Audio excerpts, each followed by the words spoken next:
안녕하세요. 건강한 아름다움을 드리는 닥터림 한의사 신수림입니다. 오늘 제가 평소 하는 다른 얇은 옷차림에 배경도 초록초록한 곳에 나와 있죠.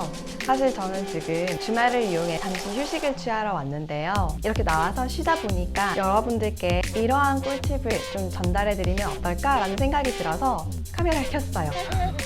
다이어트를 하다가 휴가를 갑자기 가야 할 때 휴가 때 확 다시 쪄버리면 어떡하지?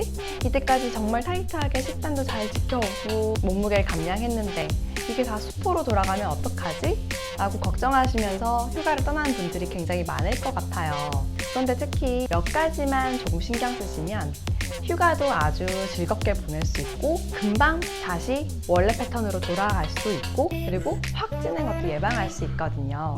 그래서 오늘은 휴가철 다이어트 꿀팁 몇 가지를 알려드리고자 합니다. 첫 번째, 아침 조식은 꼭 샐러드와 함께 시작하기.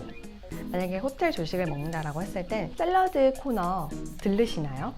내가 이 비싼 돈을 주고 뷔페를 먹는데 이렇게 맛있는 음식들이 많은데 굳이 풀로 내 배를 채워야 하나? 라고 생각하면 샐러드 코너는 그냥 넘어가는 분들도 많죠. 그런데 휴가지에 오면 맛있는 음식들을 많이 먹게 되잖아요. 저도 먹는 걸 굉장히 좋아해서 휴가지에 가게 되면 그 지역 특산물, 그 지역의 맛집을 찾아다니는 걸 되게 좋아하는데요. 그런데 아침 조식은 꼭 샐러드로 시작하려고 한답니다. 근데 그 샐러드를 먹는다는 게 샐러드만 먹는다는 걸 의미하는 것은 아니에요. 우리가 그 많은 호텔 조식, 누가 차려준 밥상을 그냥 포기할 수는 없잖아요. 그런데 정말 처음에 내 몸에 들어가는 음식, 그건 꼭 샐러드가 되도록 노력합니다. 그리고 만약에 식당에 가서 아침 식사를 해야 하는 경우에는 나물 반찬이나 쌈채소나 혹은 샐러드 반찬을 먼저 먹으려고 노력해 보세요. 그럼 평소에 먹던 식단과 다르게 칼로리도 높고 양념이 많이 되어 있는 음식을 먹는다고 하더라도 훨씬 살이 덜 찌게 될 거예요. 샐러드를 함께 먹게 되면 훨씬 다른 음식을 먹었을 때 칼로리 섭취량을 줄일 수가 있고 원활한 배변 활동을 유도하기도 하거든요. 또 원활한 배변이 되어야 휴가 일정이 굉장히 편안해지는 거 모두 아시죠? 그리고 두 번째, 식사 후에 산책하기. 특히 아침 식사를 하고 나면 전 조금이라도 걸으려고 노력하는데요.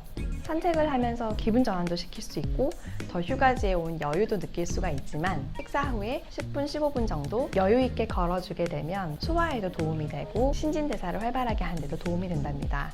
먹고 나서 그 칼로리를 소모하려고 운동을 하는 개념은 아니에요. 좀 더 내 몸이 훨씬 더 신진대사가 원활하고 소화활동이 원활하게 돼서 노폐물 배출이 잘 되고 몸도 편안하게 만들려고 하는 거랍니다.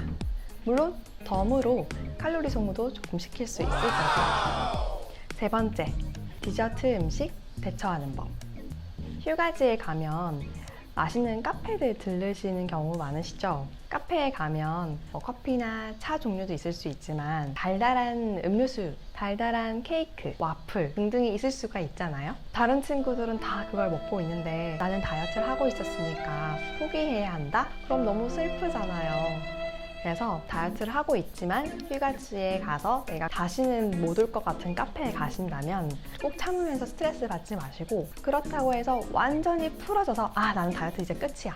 나중에 일은 나중에 생각할래 라고 하시는 것보다는 내가 맛만 본다는 느낌으로 한번 먹어보세요. 예를 들어 케이크가 있어요. 내가 다이어트 때문에 못 먹는 상황인데 고삐 풀려 먹는다라고 생각하거나 한 입만 먹어볼까? 라고 죄책감을 느끼면서 먹는 것보다 나는 이 정도 한두 입 먹고 맛을 보면 이 정도면 됐어. 난 휴가 왔으니까 이 정도는 먹어볼 수 있지. 라고 여유 있게 음식을 대하게 되면 훨씬 더 마음이 여유로워지고 한두 입 먹다 보면 이런 맛이구나. 별거 아니네. 아니면 이건 이런 맛이구나. 정도로 먹다가 내려놓기도 더 쉬우실 거예요. 그리고 나중에 후회한 일도 적으실 거고 다이어트를 하고 있다고 내가 못 먹는다고 슬퍼질 일도 좀 줄어드시겠죠. 또 휴가 기간 동안 내 체질에 맞는 음식을 먹는 것도 당연히 다이어트에 도움이 된답니다.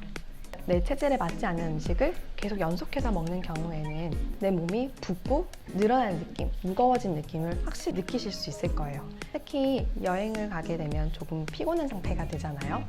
이때 체질에 맞는 음식을 잘 지켜 드시면 붓기도 덜 생기고 변비도 덜 생기고 트러블도 덜 생기고 감기나 몸살이나 이런 게 생길 가능성도 줄어들고 훨씬 좋은 컨디션으로 여행하실 수 있으실 거예요. 내가 체질 다이어트를 하고 있을 때, 특히 내가 체질식을 하고 있을 때 휴가지에서 음식을 대처하는 방법에 대해서도 알려드릴게요.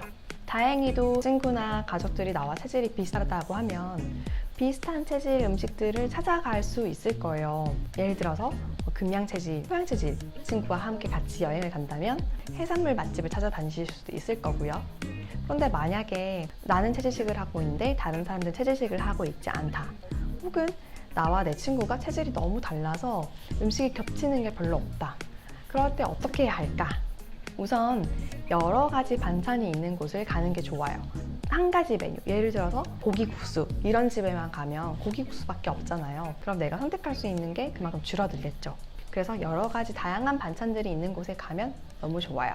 그런데 만약에 아까 말씀드렸던 것처럼 나는 고기도 국수도 다 맞지 않는데 고기국수를 먹으러 가야 된다 라고 하면 어떻게 해야 될까? 다른 친구들 다 먹고 있는데 나만 못 먹고 있을 수는 없잖아요. 그래서 이럴 땐 반만 먹는다고 생각하시고 먹어보세요.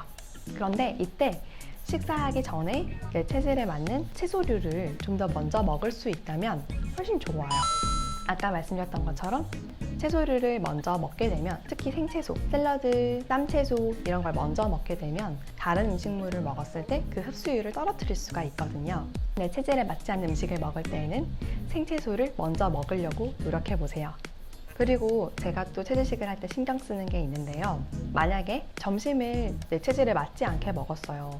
그러면 그 다음 끼니는 꼭 제 체질에 맞는 음식을 먹으려고 노력합니다.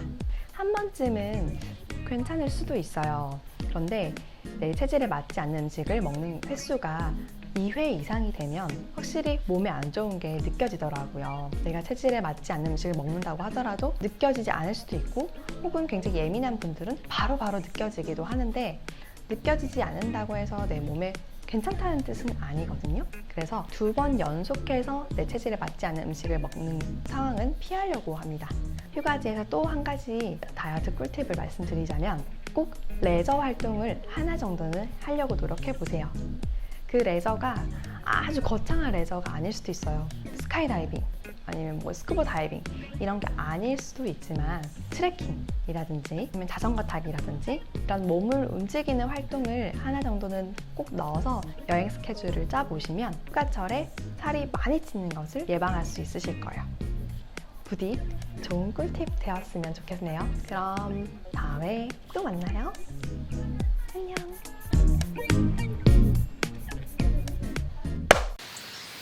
어디 갔지? 아 귀여워.